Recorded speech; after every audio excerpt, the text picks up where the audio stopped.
The live TV, सच सबसे आगे।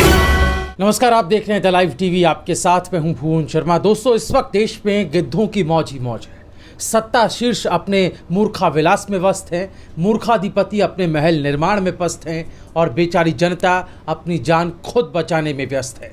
इन सब के बीच पूरी दुनिया में भारत की छवि कोरोना मैनेजमेंट को लेकर इतनी खराब हो गई है कि लोग हंस रहे हैं भारत पर, यहाँ की सरकार की बेवकूफ़ियों पर।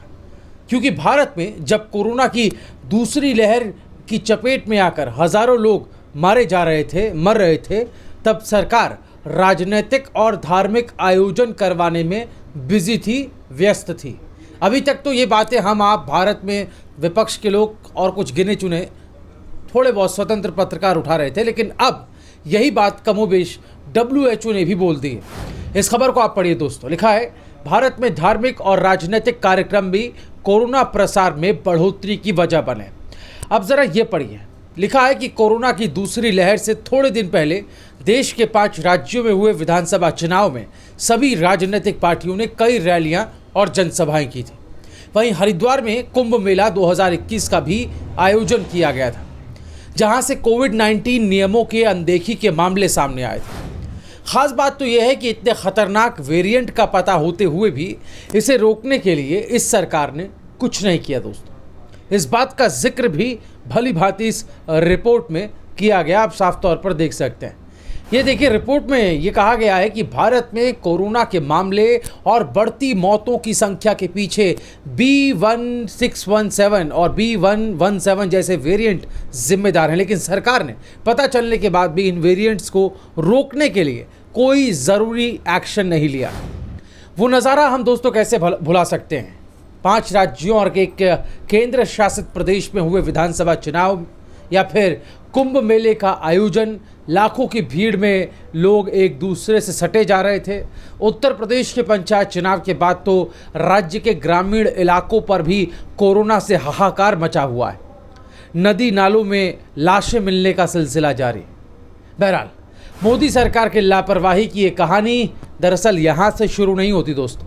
अब याद कीजिए, पिछले साल जब भारत में कोरोना महामारी आने का अंदेशा था तो प्रधानमंत्री मोदी नमस्ते ट्रंप का आयोजन करवा रहे थे। बड़ी संख्या में लोगों को बुलाया गया था। विपक्ष ने सवाल उठाए उस वक्त। कोरोना के भारत में बढ़ने की संभावनाओं की ओर विपक्ष ने इशारा किया, लेकिन घमंड में आकंठ डूबी सरकार ने विपक्ष की बातों को नज़रअंदाज कर दिया और इसके परिणाम आज हम सबके सामने हैं। ठीक उसी कहावत की तरह, जब रोम जल रहा था तो नीरो बांसुरी बजा रहा था, और हद तो तब हो गई जब उससे भी सबक नहीं लिया मोदी सरकार और भाजपा ने। इस साल जब दूसरी लहर आई तब भी मोदी समेत केंद्रीय मंत्रियों और भाजपा शासित प्रदेश के मुख्यमंत्रियों ने चुनावी आयोजनों में जमकर रैलियां की। दूसरे दलों के नेताओं ने भी रैलियां की, हम ये नहीं कह रहे हैं, लेकिन उन्होंने बाद में इसे टाल दिया। शुरुआत कांग्रेस ने की थी, लेकिन सरकार ने क्या किया? उसने क्या किया, ये सवाल है। वो कोरोना महामारी की गंभीरता को देखते हुए चुनाव आयोग से चुनाव टालने पर बात कर सकती थी, लेकिन ऐसा नहीं किया। देश की जनता की जान से ज़्यादा फिक्र तो इस सरकार को चुनाव की है, ये साफ हो गया है। भाजपा की वोटों की भूख ने देश की जनता को आज इस मुहाने पर लाकर खड़ा कर दिया दोस्तों। उधर जब हालात बेकाबू हुए और अंतर्राष्ट्रीय स्तर पर तरह तरह के सवाल उठने शुरू हुए, तब जाकर डंकापति की नींद टूटी और फिर भी इतना ही कहा कि परिस्थितियों को देखते हुए कुंभ मेले में केवल प्रतीकात्मक रूप से समारोह होना चाहिए। अब सवाल ये है कि ये प्रतीकात्मक करने का आइडिया, ये बात प्रधान सेवक के दिमाग में पहले क्यों नहीं आई? क्या पहले ही ऐसा करके कई लोगों को कोरोना की चपेट में आने से नहीं बचाया जा सकता था? लेकिन इस अवैज्ञानिक और अदूरदर्शी सोच वाली सरकार से आप उम्मीद भी क्या कर सकते हैं भला, जो इस मातम के माहौल में भी लोगों से डार्क चॉकलेट खाकर तनाव दूर करने की बात कहती हूँ। खबर पढ़ लीजिए, डार्क चॉकलेट से दूर होगा कोविड का तनाव। ये कौन कह रहा है? देश के स्वास्थ्य मंत्री कह रहे हैं। अब बताइए, जब अस्पताल में बेड्स नहीं है, ऑक्सीजन की भारी किल्लत है, रेमडेसिविर दवाइयाँ तक लोगों को नहीं मिल रही, कालाबाजारी अपने चरम पर है, इन सब के बावजूद इन सब पर जवाब देने के बजाय स्वास्थ्य मंत्री डार्क चॉकलेट खाने की सलाह लोगों को दे रहे हैं। हालांकि उनकी इस बात पर रिसर्चर्स ने ही, शोधकर्ताओं ने ही अच्छे से उन्हें लपेट दिया। खबर में पढ़िए, देखिए लिखा है कि रिसर्चर अनंत भान ने केंद्रीय मंत्री से पूछा है कि कोविड के संबंध में इस बात का साक्ष्य कहां है। जब पब्लिक हेल्थ रिसर्चर्स ने इस बात का प्रमाण मांगा तो कोई जवाब नहीं आया। यानी कि पूरी तरह से ये देश ऐसे लोगों के हाथ में है दोस्तों, जो लोगों की जान को बचाने के बजाय उन्हें ही मौत के मुंह में धकेलने की कोशिश कर रहे हैं। और एक पूरा मैकेनिज्म इस ओर काम कर रहा है। और अब इस अदूरदर्शी सोच वाली सरकार द्वारा बढ़ती गई लापरवाहियों की भेंट सिर्फ भारतीय नहीं बल्कि विदेशी लोग भी चढ़ रहे हैं। खबर पड़ी है, देखिए क्या लिखा है। भारत का कोरोना वेरिएंट 44 देशों में फैला, WHO ने वैश्विक चिंता करार दी। ये वही वेरिएंट है दोस्त जिसके बारे में मैंने आपको थोड़ी देर पहले इस वीडियो में बताया कि पता होते हुए भी इसे रोकने के लिए कुछ नहीं किया। अब ये वेरिएंट कितना खतरनाक है इसके बारे में आप इस खबर में बखूबी पढ़ सकते हैं। संयुक्त राष्ट्र के स्वास्थ्य निकाय ने प्रारंभिक साक्ष्य का हवाला देते हुए कहा कि B1617 वेरिएंट रोगियों में इलाज के असर को कम करता है। WHO ने कहा कि अन्य वेरिएंट के साथ B1617 के प्रसार से भारत में कोरोना मामलों और उससे मौतों में तेज वृद्धि हुई है। तो वैक्सीन गुरु कहलाकर बड़ा बनने की इनकी चाहत ने देश को ही बर्बाद नहीं किया दोस्तों, बल्कि अब विदेशों तक में इसके फैलने की खबरों से ये क्लियर हो गया है कि इसका खामियाजा पूरे विश्व को भुगतना पड़ेगा। इधर लगातार वैक्सीन गुरु सेंट्रल विस्टा के प्रोजेक्ट को लेकर चौतरफा छीछा लेदर की लानत झेल रहा है, वो अलग है। गंगा यमुना की धाराओं में लाशें तैर रही हैं, मगर ये चाहते हैं कि WHO और द टेलीग्राफ इनके नाम का कसीदा पढ़े। तारीफ मिलनी चाहिए, लेकिन किस बात के लिए मिले? चुनावी रैली करके कोरोना फैलाने के लिए?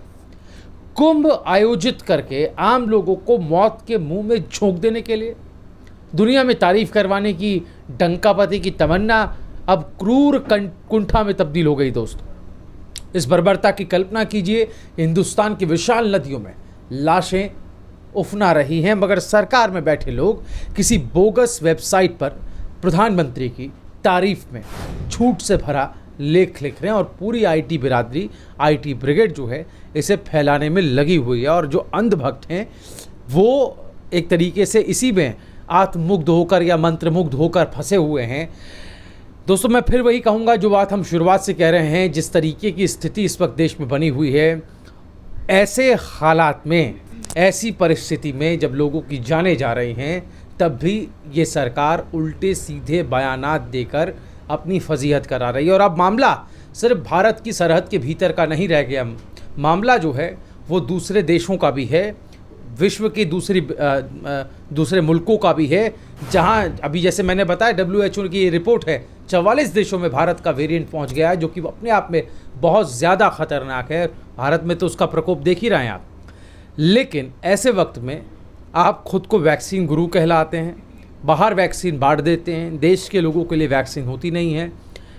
कहीं ना कहीं एक ऐसी, इसीलिए मैंने कहा कि एक ऐसा मैकेनिज्म डेवलप किया गया है जहां पर लोग खुद ब खुद मौत के मुंह में समाते जा रहे हैं, क्योंकि उनके पास बचने का कोई रास्ता है नहीं। जो रास्ता था उस रास्ते को इस सरकार ने पहले ही बंद कर दिया, ये सोचते समझते भी कि यहाँ भारत को मदद की सबसे ज़्यादा ज़रूरत है। तो मदद जो है वैक्सीन की वो विदेशों में दे दी गई, पहुँचा दी गई। इस पर हम पहले भी वीडियोज़ बना चुके हैं। दोस्तों आपकी राय क्या है? WHO की ये रिपोर्ट जो कहती है कि धार्मिक आयोजन और राजनीतिक आयोजनों से जो है वो कोरोना भारत में बढ़ा है, और उस वक्त तक भारत सरकार को ये बखूबी पता था, साइंटिस्ट तमाम बता चुके थे, लेकिन तब भी उन्होंने इस ओर कोई कदम नहीं उठाया। तो इस पर अपनी राय जो है आप हमें कमेंट में ज़रूर बताएं। द लाइव टीवी, सच सबसे आगे।